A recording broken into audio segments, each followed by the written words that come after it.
Hi, welcome to Dora's kitchen. ఈరోజు special ఏంటంటే చెకోడీలు పకోడీలు, ఈ రెండింటితో కలిపి మంచి మసాలా కర్రీ ఎలా చేయాలో చూద్దాం రండి. కదా జీలకర్ర వేస్తున్నాం, 1/2 కేజీ ఉల్లిపాయలు, పచ్చిమిరకాయలు 4, టమాటా, కొంచెం కరివేపాకు, టేబుల్ స్పూన్ పసుపు, కొంచెం మెంతిపండు పేస్ట్, టేబుల్ స్పూన్ కారం, కోడీలు,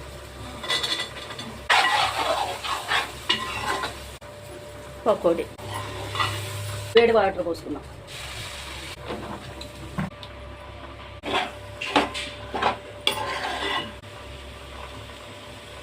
కొంచెం గరం మసాలా,